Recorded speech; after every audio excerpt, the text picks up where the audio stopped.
Namah Parvati Pataye Govindanam Sankirtanam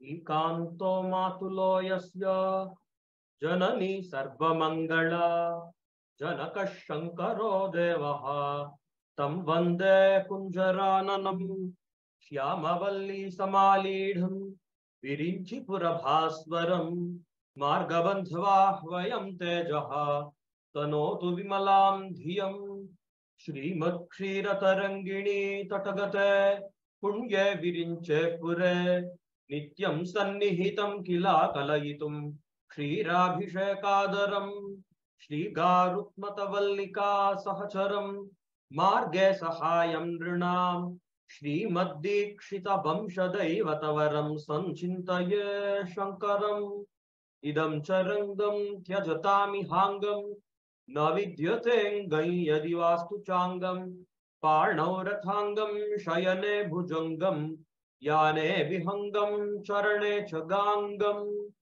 Kaveri Tatasho Dhiranga Nagara Prabhagajam Bhutaru Prantodyanmani Sadmani Sthitamadhaha Jambutaro Sthainaha Lute Bharchita Ranganatha Varadam Bhaktya Khilandeshwari Puja Nirmita Sajjala Kritidharam Shri Jambunatham Bhaje Shruti Smriti Puranana Alayam Karunalayam Namami Bhagavat Padam Shankaram Loka Shankaram Umakante Ramakante Yeshamasi Matisama Namami Dikshitendran Stanna Yashatka Visharadan Appayya Dikshitendran Ashesha Vidyaguru Naham Vande Yakriti Bodha Bodhau Vidvada Vidvad Vibhajakopadhi.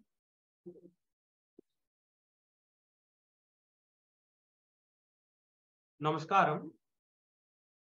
I offer my humble obeisance to Shri Jayendra Saraswati Swamigal, Shankara of Shri Kanchi Kamakoti Peetham, and Shri Vijayendra Saraswati Swamigal, Shankara of Shri Kanchi Kamakoti Peetham. And I thank the Dharma Moolam team for organizing this series of classes on Dikshitendra Vijayam composed by Shri K.V. Subramahanya Shastras. Yesterday was the Aradhanam of Shri Jayendra Saraswati Swamigal. And two great events were there yesterday. So one important event was Acharyas Aradhanam yesterday. And another important event was yesterday was the Pradosham that comes after Shivaratri. So Acharyas Aradhanam is one thing. And the next thing is in the Pradosham that follows Mahashivaratri. So that was the day when Srimad Appayya Dikshitendra had a direct darshanam of Sri Vishwanathar in Varanasi. Dikshitendra had undertaken a short yatra to Kashi during his lifetime. And during his stay in Kashi, he spent his time in teaching the Shastras to the Panditas of Varanasi. He also spent time in performing Dhanam, Shraddham and other such things. Apart from this, he used to take darsha every day. He used to go and visit the temples of Vishveshwara, Vishalakshi Devi, Shundhiraja and Bindu Madhava. So on the Pradosh, so that year he also observed his Mahashivaratri in Kashi Kshetram. And in the Pradosham that followed Mahashivaratri. So when Dikshitendra had gone to take darshanam of Vishveshwara, Bhagavan appeared himself in person and he spoke to Dikshitendra. So he said, "You are the crest jewel among devotees. And I am extremely pleased with you writing a commentary, Shivarkamani Deepika on Srikantha Brahma Sutra Bhashya. And the purpose of your avatara has now been fulfilled. You may now go back to your village of Adaipalam and stay there for some time before leaving for Chidambaram Kshetra. Spend your last years in Chidambaram and you will attain the state of oneness with the effulgence of Lord Nataraja there. So this is known as Sayujya Mukti. So saying this, Bhagavan disappeared. And following this glorious incident, Srimad Appayya Dikshitendra left Varanasi after blessing the residents of Kashi. So this is a very, very important event that took place in the Pradosham that follows Mahashivratri. So this is a very, very important date for us, for the followers of Sri Adi Shankara Bhagavad Pada. Because Dikshitendra is an Acharya of giant personal stature within our Sampradaya. Just like how we have great Advaita Vidyacharyas like Sureshwara Acharya, Padmapada Acharya, Swami Vidyaranya, and then Anand Swami Anandagiri, who wrote Tikas on the Upanishad Bhashyams of Bhagavad Pada, on Bhagavad Gita Bhashyam of Bhagavad Pada. So he was a very great commentator in our Sampradaya, Acharya Anandagiri. And then we have the celebrated Madhusudana Saraswati Swamigal, who wrote works like Advaita Siddhi, Advaita Ratna Rakshanam, and others. And among this galaxy of eminent Advaita Vidyacharya, Srimad Appayya Dikshitendra holds a very important place in our Sampradaya. So that is one thing. And yesterday Bhuvana Mami was asking me to speak a few words about Sri Jayendra Saraswati Swamigal because it was his Aradhanam yesterday. And I would like to share one such experience which I had in my life. So this is a blessing of Acharya. And what is that experience? So access to a copy of Sri K.V. Subramanya Shastrigal's Sanskrit work, Srimad Appayya Dikshitendra Vijayam, in June 2013 in Sri Jayendra Saraswati Ayurveda College Library. So that is the greatest blessing of Swamigal on me. So I studied in the Ayurveda College established by Peyava. And Sri K.V. Subramanya Shastrigal's Dikshitendra Vijayam. So that is the text which we are studying now. And the series of classes, innumerable classes starting from the month of November. So all this is from K.V. Subramanya Shastrigal's Dikshitendra Vijayam. So this is a text that remains forgotten. So this is something that has completely gone out of public memory. So nowhere it is available today. So you cannot get it. So nowhere it is published. So if somebody wants to purchase a copy of it, it is not available today. So that is how such valuable texts, such sacred texts in our Sampradaya, many such works have become a rarity for the present generations and the forthcoming generations. And I was able to see a copy of it and then use it for my personal study. And today, whatever little I have acquired, I am able to share it with others because of Acharya's blessings. So any library, so it is a gateway to knowledge and culture. So library, which has a collection of a variety of books, that is very, very important. For people who have the habit of studying books, people who are fond of studying books, libraries with good quality books, so these are a treat for people. So during, so in Enathur, Shri Chandrasekharan Saraswati Mahavidyalaya, so in our Kanchi University, so we have a very huge library with very rare, with a very, very vast collection of rare manuscripts and a lot of books that are not commonly available today. So even today, if we go to our Matham's University in Kanchipuram, so the library there is so vast. There is so many collections. Very rare manuscripts are there. Even many manuscripts that are that have not been published. So many such manuscripts are still there in the university. And many years ago, when our Ayurveda college was established, So it was Acharya's instructions that some rare Sanskrit books, so they should also be kept in the Ayurveda college library. So our college is there in Nazaratpet in Poonamalli, near Poonamalli.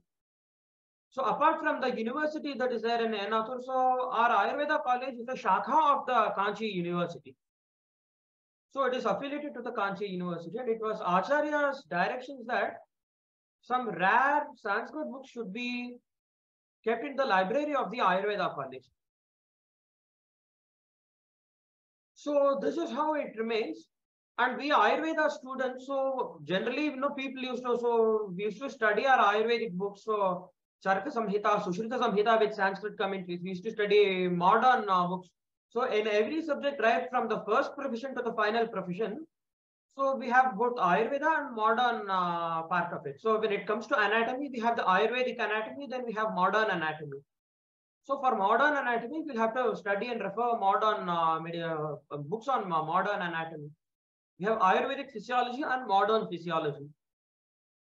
So once again, when it, the final year, when it comes, we have gynecology, Ayurvedic gynecology and modern gynecology, Ayurvedic pediatrics and modern pediatrics, Ayurvedic ophthalmology, modern ophthalmology, Ayurvedic ENT, modern ENT. So in this way, so the presence of medical books, so all of the Ayurvedic books, Charaka Samhita, Sushruta Samhita, Ashtanga Hridayam, Sharngadhara Samhita with Sanskrit commentaries, and many important Ayurvedic books. The presence of all of these books in an Ayurveda college library is a must for students.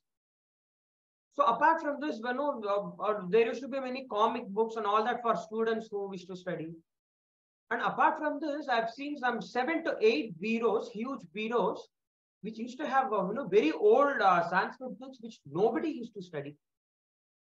And how I had access to it was purely, no, I wouldn't say that it was an accident. So I would say that it is purely the blessings of Acharyas. So ever since I heard the name of Srimad Appayya Dikshitendra for the first time in 2012, during the Chaturmasyam of that year, and ever since I read the short English essay on Dikshitendra written by Swami Shivananda of Rishikesh, I was deeply drawn to Srimad Appayya Dikshitendra. And this short essay written by Swami Shivananda, that gave me an insight into the personality of Dikshitendra.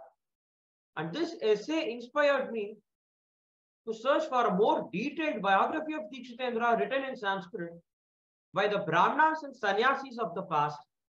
And this yearning in my heart to come across authentic sources of Srimad Appayya Dikshitendra's biography in Sanskrit was not so intense until I met a Madhva friend and his father here in Srirangam in May 2013. So after our final year BA-MS university exams got over in April 2013, so we had a short leave for around 3 weeks before joining our internship.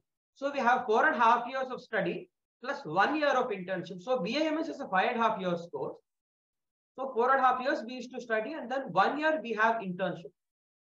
So that time we were living in Chennai. So I did my school and college in Chennai, and my grandparents, maternal grandparents, are here in Srirangam.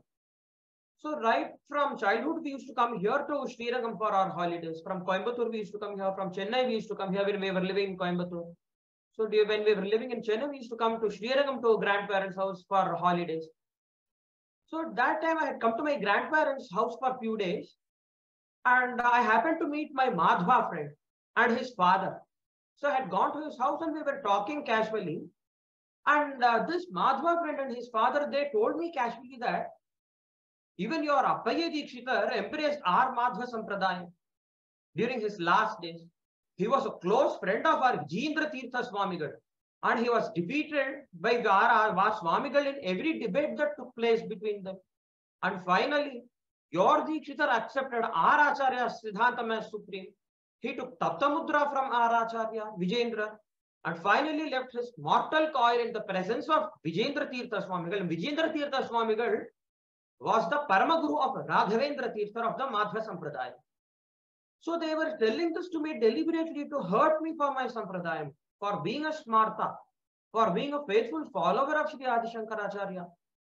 At that time, I never had any answer to the Madhvas because, just like how the Madhvas train their children, the way they teach about their Acharyas, the way they infuse their children with Acharya Bhakti, the way they have a Dridhatara Nishtha in their Sampradaya, we do not have. Our parents have not taught us. So even today, you ask any of our parents, anybody in any house, in any Smartha household, Appayya Dikshitendra Vijayam, not many people would know. Even Yangatle Ketaka, Yar Appayya Dikshitendra Ketaka, the answer would be Epa Patalum, Gokulanama, Appayya Dikshitendra Solindrapa, Yara Appayya Dikshitendra like Teriada, Amayama, Epa Patala, Appayya Dikshitendra Solindrapa, Avada like Terianga, that would be the answer. Amena Pesron, A the Pesron and Gluburia, the Appayya Dikshitendra, Epa Patala Solindarpa. That would be the answer. So I had no answer. I never know what to reply to these Madhva, father and son. And they had a very great tapam in my heart. So somehow I should come across a copy of Dikshitendra's biography in Sanskrit. So that I had this longing desire in my heart.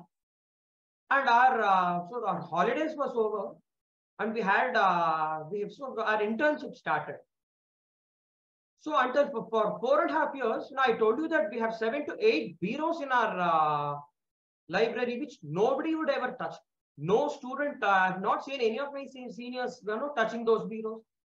Even I myself had not opened those bureaus during my 4.5 years of study. And I don't know what made me to go and open those bureaus. So during my first day of internship, during lunch, so I used to finish my lunch very fast and then go to the library. So I went to the library and and because nobody used to study those library, those books, there should be a lot of dust. Only then it was like stepping into an unexplored continent for me. So there were many great and precious books that were published in the past decades and in the past century. So those books are not available to the present generation. So we hear many people giving many upanyasams today. So the books that I happen to see. So we cannot hear such things in many of the upanyasams today. So one example is Shri Sadashiva Brahmendra's commentary on Brahma Sutra, a Vritti on Brahma Sutra written by Shri Sadashiva Brahmendra. And then the complete works of Shri Adi Shankara Acharya published by Shri Vani Vilas Press of Srirangam. And many valuable works published by Shri Vani Vilas Press of Srirangam. And then Bhamati Tika of Shri Vachaspati Mishra. So Bhagavad Sutra Bhashyam was commented upon by Shri Vachaspati Mishra, and that commentary is known as Bhamati. So there is a rare commentary on Bhamati. So that commentary was published by Shri Vani Vilas Press of Srirangam. And many such works. Among these works, one of the most precious work that I got was Shri K.V. Subramanya Shastri's Dikshitendra Vijayam. And I felt so happy for many days after receiving this copy of this book. I don't know what had, I don't know why it made me feel happy. And then I also happened to see copies of Chaturmata Samarasyam written by Polaham Ramashastrigal, who was a Vadyar of Advaita Vedanta and Thiruvanaikka Kanchi Shankara Jagadguru Vidhyasthanam. This is a very, very important work. He gives a critical analysis of Chaturmata Sara Sangraha written by Srimad Appayya Dikshitendra in this work. And then Dravidatreya Darshanam written by Shri Polaham Ramashastrigal. And this is also a very, very important work in Advaita Vedanta. So it is one of its kind in Advaita Vedanta. And many such, and then Madhvatantra Mukhamardanam with a Sanskrit commentary written by Dikshitendra. And many such works. At that time, I did not know the importance of it. So I used to take xerox of it and then have it at home. And only years later, when I look back, so all the books which I have collected now are of very great importance to me. So they have added a great value in my life. They have transformed me completely. So that is how the presence of the library, the presence of these books in our library. So it was by the directions of Sri Jayendra Saraswati Swamigal or Pudu Periva that these books were sent to our college library.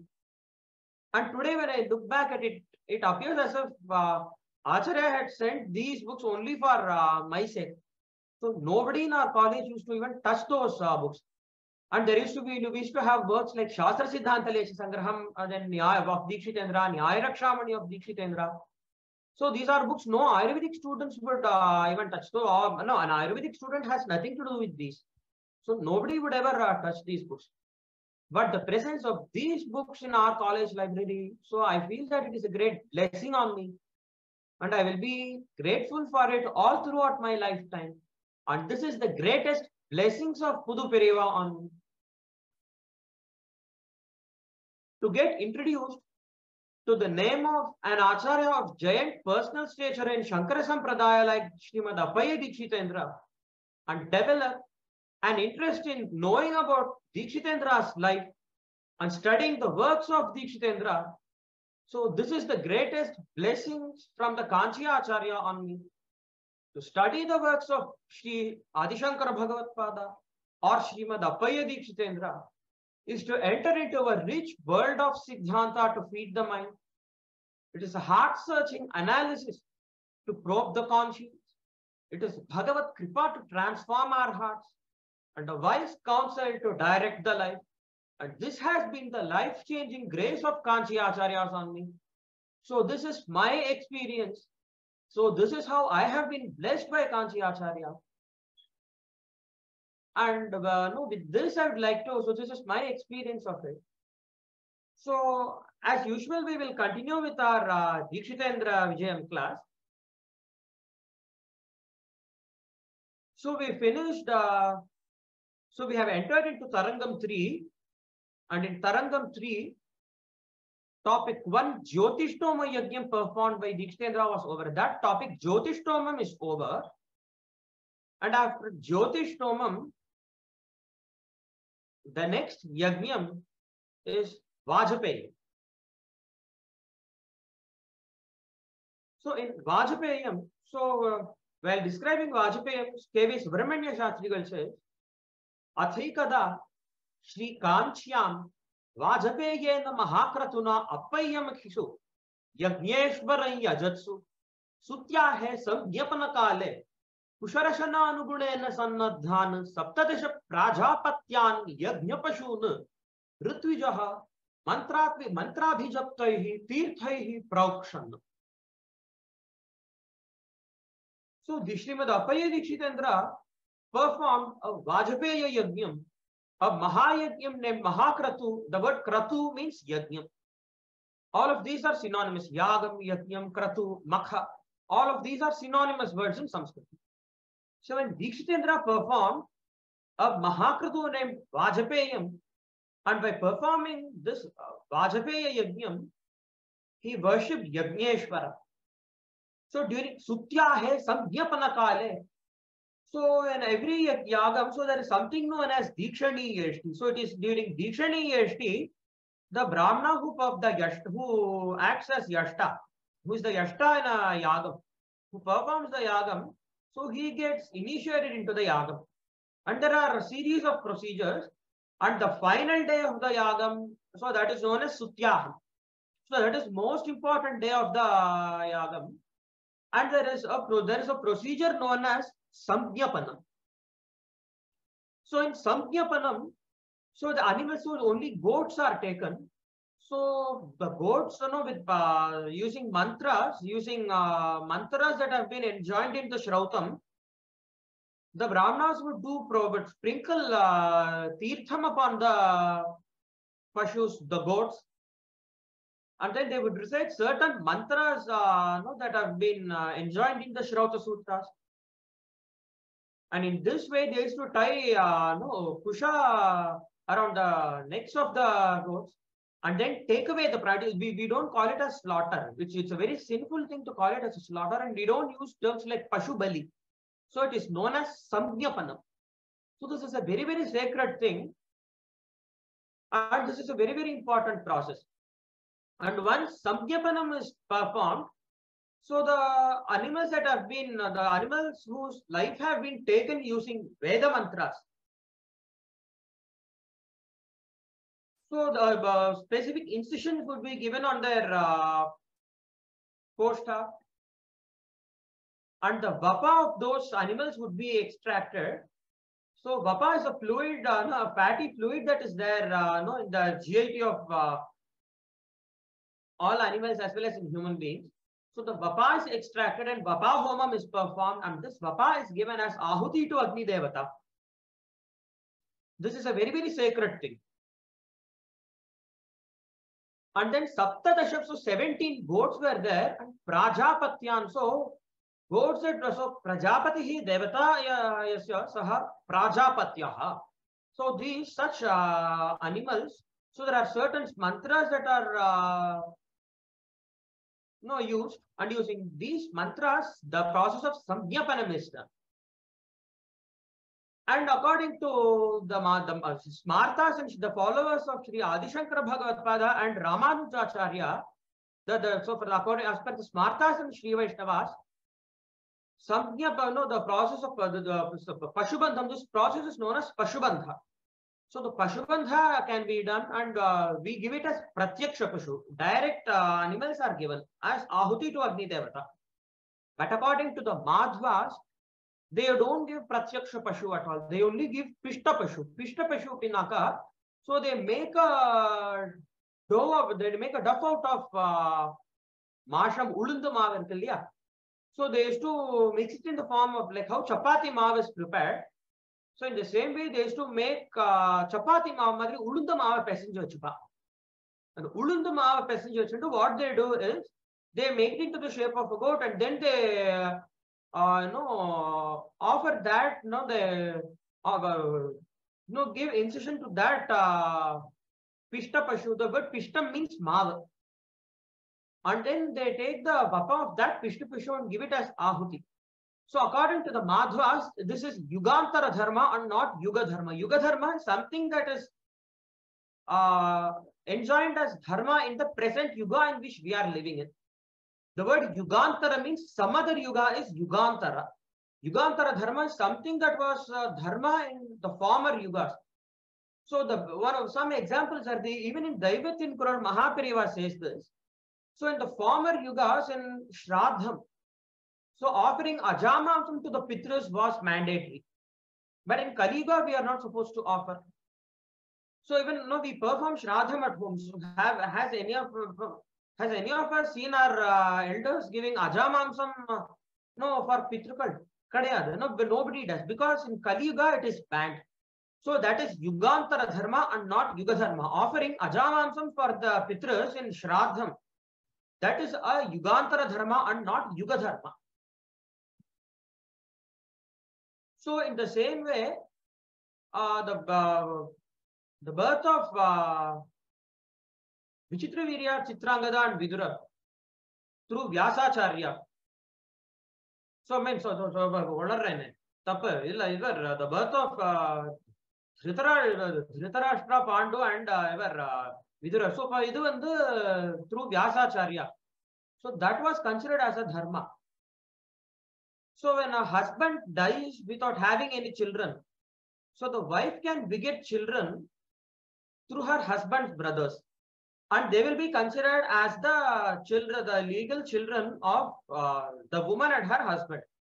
So that was permitted in the former Yugas. That is banned in Kali Yuga. So that is Yugantara Dharma and not Yuga Dharma. In present Yuga and Kali Yuga, it is forbidden.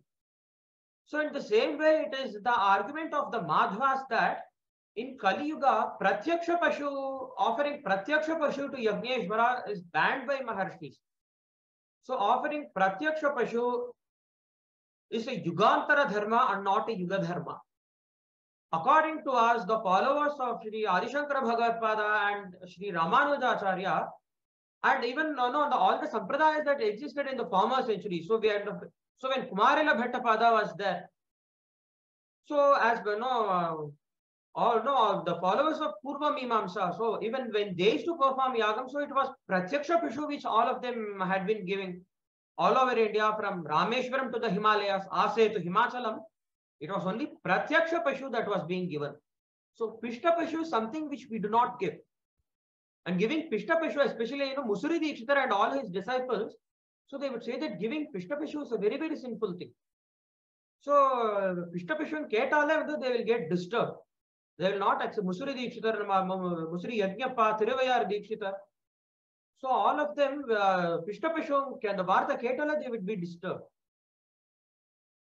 So again, this Vijendra Tirtha Swamigal, who was a contemporary of Srimad Appayya Dikshitendra, so he was living in Kumbhakonam.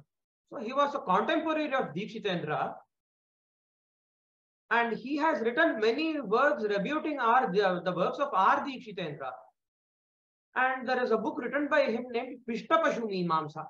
So in this work, he has argued that in Kali Yuga, Pratyaksha Pashu in Yagam should never be given.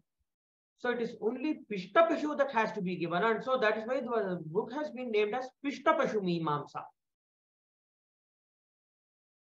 So what happened at the time of Pashubandha, when Samkhyapanam was being done, says K.V. Subramanya Shastrigal, Tada Dinanstan Alakshya Dayamanaste Vaidika Sarva Bhumaha Aho Kimashaya Shutihi Vidushaha Yagnyeshu Pravartayati Athava Kimanaya Charchaya Sarvada Saivana Pramanam Iti Manvanaha Hridaya Guhadhikaranam Oshadhisha Bhushanam Nidhyaya Shlokaniman Abochan Tada Dinanstan. So on seeing those animals, those goats, in such a pitiable condition,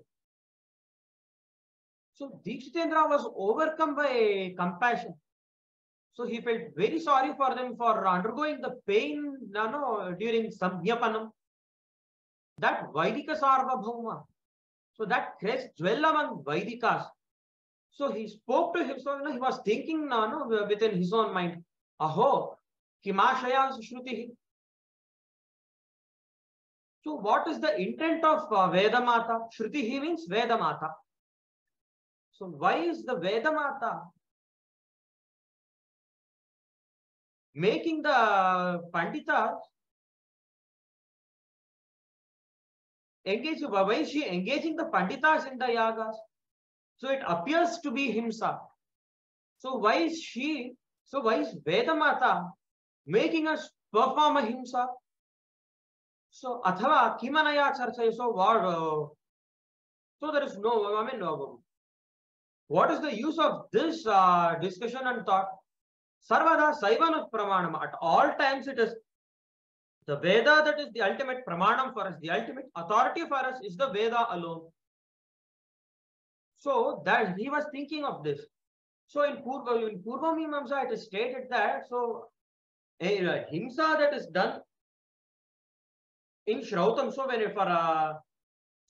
a Himsa is a Himsa of that is done at the time of Samkhyapanam in a Yagashala, so that is never considered as a Himsa. So something that appears to be a Himsa, so something that has been enjoined in the Shrauta Vidhanam, when it is performed, it never becomes a Himsa, because all the animals that undergo Samkhyapanam, they attain Swargam.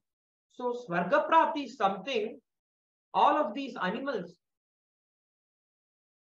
obtain immediately. So thinking this, so Dikshitendra meditated upon the Supreme Parameshwara, who is situated as the Antaryami within the hearts of all living entities. And he spoke the following shlokas.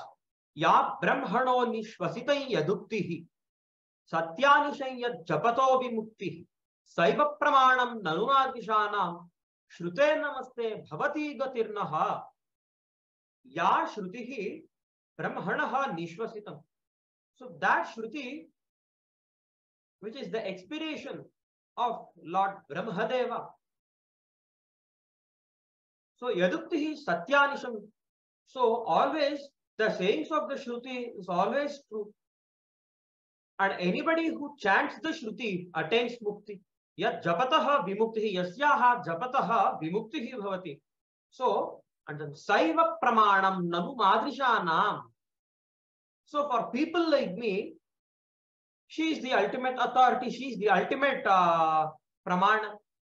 Hey Shrute, O Mother Shruti, O Mother Veda, O Hey Veda Mata. Te Namaha. I offer obeisance to you. Bhavati Naha Gati. You are the ultimate refuge for people like us.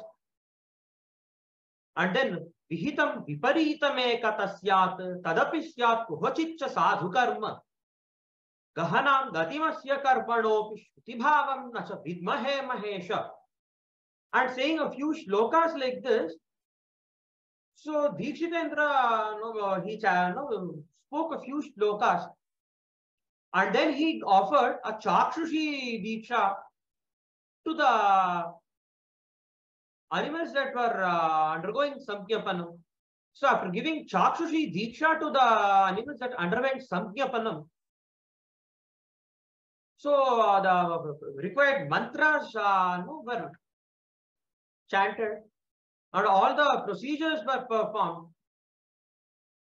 And when all the procedures were performed, once again Dikshitendra felt very miserable for those animals because they had to undergo pain during the time of Samkhyapanam.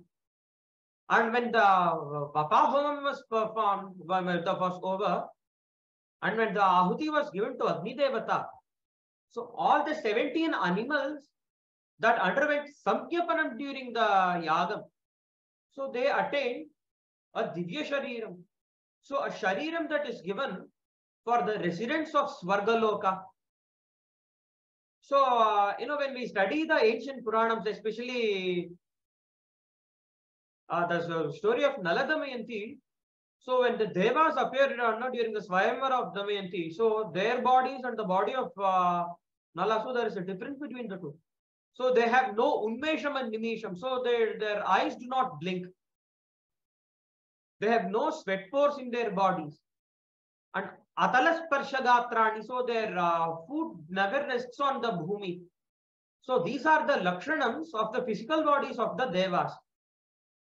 So the animals, the goats that underwent Samkhyapanam, so they obtained celestial bodies. So Nirnimeshena Chakshusha. And then their bodies had no sweat pores. And Atalas Parshagatrani, so all the lakshanas that were given, that are there for the residents of Svargaloka. And the effulgence which their bodies emanated. So that was highly indicative that they were not of this material planet, this earthly planet. And the Swarna Abharanams which they were given. And when all the animals that underwent, all the Jivatmas that underwent Samkhyapanam, all the Jivatmas in the physical body of goats who underwent Samkhyapanam during the Vajpaya Yajnam of Dikshitendra. So when they obtained this Divya Shariram, they spoke to Dikshitendra and they thanked Dikshitendra profusely for giving them a very high gati. So had Dikshitendra not chosen them for Samkhyapanam in his Yagam, they wouldn't have obtained Svarga Prapti. And they told that it was by your mercy that we have now attained a higher gati. And saying this, so all of this was visibly, so for all those who were present in the Yagashala, it was visible. And then the Siddhas, Gandharvas, Charanas, Kinnaras, so all of them brought palanquins made of gold. And all of these 17 goats that underwent Samkhyapanam, they got on to those golden palanquins. And they gave, once again, they thanked Dikshitendra profusely. And they were being taken to Svargaloka by the Siddhas, Gandharvas, Charanas and Kinnaras. And all of this was visible to all those people who were present in the Yagashala of Dikshitendra. So that was the Vaibhavam of Srimad Appayya Dikshitendra's Vajpaya Yajnam. Because Pratyaksha Pashudanam in Yagams is a very, very sacred thing. Not many people know this.